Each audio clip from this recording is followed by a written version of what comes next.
भारत में कहीं पर भी मदद की हिंदू हेल्पलाइन मैंने 4-5 ही गिनाए, ऐसे 50 के करीबन सेवा कार्य चल रहे हैं। और चलाने वाली संस्था का नाम ऊपर बैनर है अंतर्राष्ट्रीय हिंदू परिषद, राष्ट्रीय बजरंग दल। 40 साल से बड़ी उम्र की बहनों की संस्था है राष्ट्रीय महिला परिषद। और आप जो बैठे हैं उस उम्र की बेटियों के लिए संस्था है ओजस्विनी। और कॉलेज स्टूडेंट, फिर गर्ल्स और बॉयज दोनों के लिए राष्ट्र छात्र परिषद है।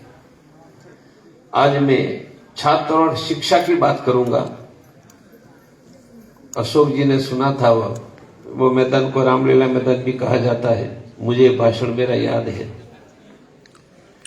तो वहां मेरा धुआंधार हिंदुत्व का भाषण होता है।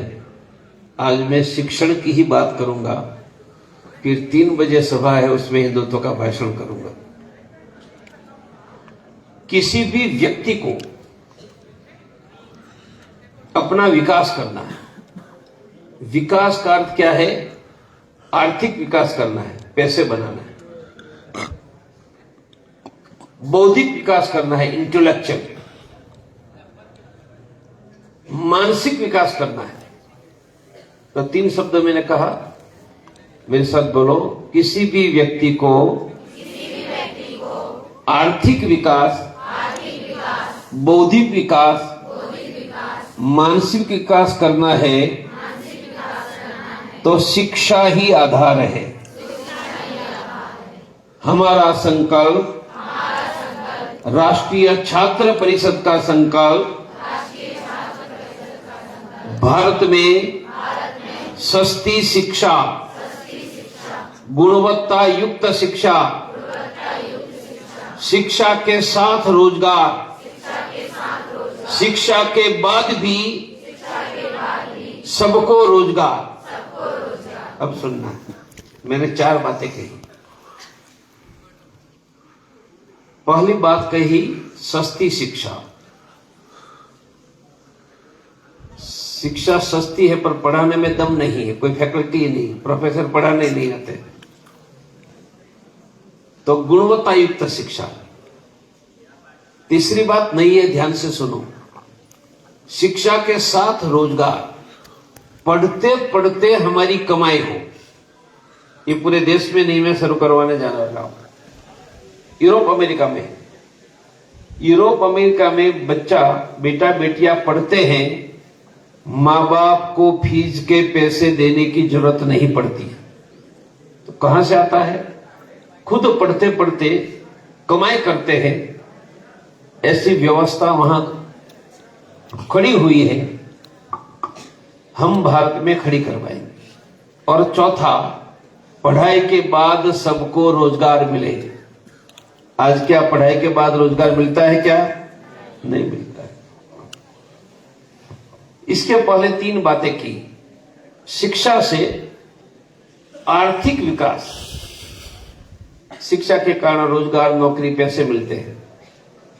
आर्थिक विकास। शिक्षा के कारण बौद्धिक विकास, हमारी बुद्धिमत्ता खिलती है। और शिक्षा के कारण हमारा मानसिक विकास। तीनों का महत्व है और शिक्षा के कारण तीनों मिल रहा है। मैंने प्रारंभ किया था भारत में सस्ती शिक्षा होनी चाहिए। मैं आज से 50 वर्ष पहले, कितने वर्ष पहले? 50। आप में से किसी की उम्र भी नहीं है। 50 साल पहले फर्स्ट MBBS पढ़ने के लिए गया था। आप जैसे कॉलेज में आए, ये मैं मेडिकल कॉलेज में पढ़ने के लिए गया था। मेरी हर महीने की फीस कितनी थी? हर महीने की फीस मेरी कहीं 25, कहीं 150 रुपया थी। मानी वर्ष की 2-3 हजार रुपया फीस भरने से कोई डॉक्टर बनेगा तो गांव का रहने वाला, किसान का, गरीब का, बुद्धिमान बेटा बेटी डॉक्टर बनेगा या नहीं? आज डॉक्टर बनने के लिए कितनी फीस है पता है? 50 लाख से 1 करोड़। आज मुझे भी डॉक्टर बनना होता तो मैं फीस नहीं दे सकता, डॉक्टर नहीं बनता। भारत में शिक्षा निशुल्क मुफ्त थी हजारों वर्षों तक। अंग्रेज भारत में आए 18वीं शताब्दी। 18वीं शताब्दी तक भारत में शिक्षा मुफ्त में थी। मुफ्त में थी तो प्राचार्य का घर कैसे चलेगा? 3 जगह से पैसे आते थे। हर एक शिक्षण संस्था के साथ जमीन थी, उनकी आमदनी होती। वहां का राजा अपने वहां की शिक्षण संस्था को हर महीने पैसे देता था और वहां के व्यापारी देते थे।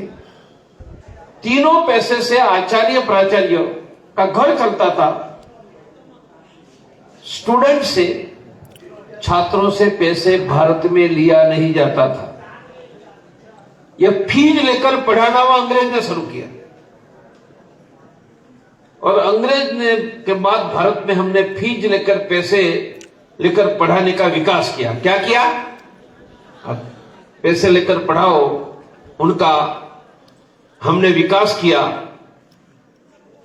भारत में जब तक सस्ती शिक्षा नहीं होगी, सबको शिक्षा नहीं मिलेगी। अब मानो सस्ती शिक्षा दे दी, क्वालिटी ही नहीं है, गुणवत्ता ही नहीं है, पढ़ाने वाले नहीं है, व्यवस्था नहीं है, तो पढ़ेंगे कहां से? भारत की इस समय की शिक्षा व्यवस्था विश्व के स्तर पर स्पर्धा करने के योग्य नहीं है। थोड़ी बहुत गिनी चुनी संस्थाएं हैं, इसका नाम नहीं गिनाऊंगा, बाकी नहीं है। हमें गुणवत्ता युक्त शिक्षा। आप पढ़ने के लिए हर रोज कितना घंटे आते हो? 6-8 घंटा ना। खाना पीना सोना 8 घंटा, 16 घंटा। दिन में 3-4 घंटे मिलता है या नहीं? मानो हमारी शिक्षा व्यवस्था ऐसी बने कि पढ़ने वाला हर एक लड़का लड़की कहीं 2 घंटा काम करे, सिर्फ 2 घंटा। या काम से उनको 5-7 हजार रुपया मिले तो बोलो मां बाप को पढ़ने का खर्च नहीं देना पड़ेगा या नहीं? सरकार, समाज ये मिलकर कर सकता है। जिनको जरूरत नहीं वो नहीं करेगा 2 घंटा, जरूरत है करेगा। इनको कहते हैं पढ़ते पढ़ते कमाई, अंग्रेजी में अर्निंग वाइल लर्निंग। और चौथा, पढ़ाई के बाद रोजगार। ये सभी आप समझ लो। हम पढ़ रहे हैं, देश में नौकरियां सरकार में कितनी है? 3 करोड़ पूरे देश की, राष्ट्रपति से लेकर चपरासी। पढ़कर कितने लोगों को नौकरी चाहिए? 55 करोड़। तो बोलो 52 करोड़ को सरकारी नौकरी नहीं मिलेगी ना? हो सकता है कि उसमें 15-20 करोड़ को प्राइवेट में नौकरी मिलेगी। बाकी 15-20 करोड़ का क्या? बेरोजगार। समझ, सरकारी नौकरी मानो प्रयास करने के बाद भी मिलती है, नहीं मिलती है। प्राइवेट नौकरी नहीं मिलती है। फिर भी हम 10-15 हजार रुपया कमा सकते हैं। उनको कहते हैं स्वरोजगार, अंग्रेजी में सेल्फ एम्प्लॉयमेंट। उनकी ट्रेनिंग 8वीं कक्षा की स्कूल से कॉलेज तक देते हैं। ट्रेनिंग के बाद रोजगार करने का पैसे देते हैं। तो 3 प्रकार से रोजगार, एक सरकार में 3 करोड़, 20-25 करोड़ लोगों को प्राइवेट में, और 20-25 करोड़ लोगों को नौकरी नहीं मिलती है, वह कमा ले। ये तीनों व्यवस्था को शिक्षा के बाद रोजगार में राष्ट्रीय छात्र परिषद नाम के छात्रों के संगठन के आधार पर सस्ती शिक्षा, गुणवत्ता युक्त शिक्षा, पढ़ते पढ़ते आमदनी, और पढ़ने के बाद रोजगार। मैं वही व्यक्ति हूं जिन्होंने 40 साल में ईंट से ईंट बजाकर बाबर के ढांचा को जमीन दोष करके वहां भव्य राम मंदिर बनाने का नेतृत्व किया। मदद साहब ने की, राजू चरणागत भी थे, सब थे, उसरेटे भी थे। मैंने नेतृत्व किया, ये सब मेरी सेना थी। तो बोलो छात्रों के लिए 4 बातें कर सकते हैं या नहीं? आप हमारे साथ रहो। किसके लिए? आपके लिए। हमें लीडर नहीं बनना, हम लीडर कब से भगवान की कृपा से बन गए। हमें ये देश का कल्याण करना है, ये करना है तो 4 बातें करनी चाहिए। हम मिलकर करेंगे। 1-2 बातें और बतानी है। पढ़ने के बाद मानो नौकरी मिल जाती है, कमाते हो, तो 4 बातें करो। मेरे साथ बोलो, पढ़ने के बाद नौकरी में कमाई मिलती है तो हम अच्छा घर बनाएंगे, बाइक लेंगे, मोबाइल लेंगे, खुशी से रहेंगे। पढ़ने के बाद अच्छी कमाई करेंगे तो पूरे परिवार की चिंता, भाई बहन, माता पिता, चाचा चाची, मासा मासी, मामा मामी, सबको आर्थिक मदद करेंगे। पढ़ाई के बाद पैसे मिलते हैं तो किसी भी गरीब हिंदू को शिक्षा में मदद करेंगे। और पढ़ाई के बाद समय मिलते हैं तो देश के लिए थोड़ा बहुत काम करेंगे। मैंने पहली बात खुद के लिए, अच्छा मोबाइल, बाइक, मुझे भी अच्छा लगता है। दूसरा, हम अपने ही लिए नहीं कमाएंगे, अपना तो मौज करेंगे। माता पिता, भाई बहन, मामा मासी, जरूरत है तो उनको मदद करेंगे। तीसरा, किसी भी गरीब हिंदू। और चौथा, देश के लिए। यह करने वाला सुखी होता है। हमने भी जीवन में अपने लिए भी बहुत किया, बाकी लिए किया, और समाज के लिए आप देख रहे हो किसी भी हिंदू को मदद की व्यवस्था, हिंदू हेल्पलाइन है, गरीबों को अनाज, गरीबों को डॉक्टर, ये सामाजिक काम है। हम छोटा भी एक व्यक्ति को कर सकते हैं, वो करना चाहिए। मेरे साथ बोलो, हम संकल्प करते हैं कि शारीरिक स्वस्थ रहेंगे। शारीरिक स्वस्थ रहने के लिए समय पर खाना, हर रोज 8 घंटा सोना, 8 घंटा सोना, हर रोज व्यायाम, दौड़, वॉकिंग, जिम या स्पोर्ट्स खेलेंगे। हम मानसिक चिंता मुक्त, तनाव मुक्त रहेंगे। इसलिए दिन में 3 बार,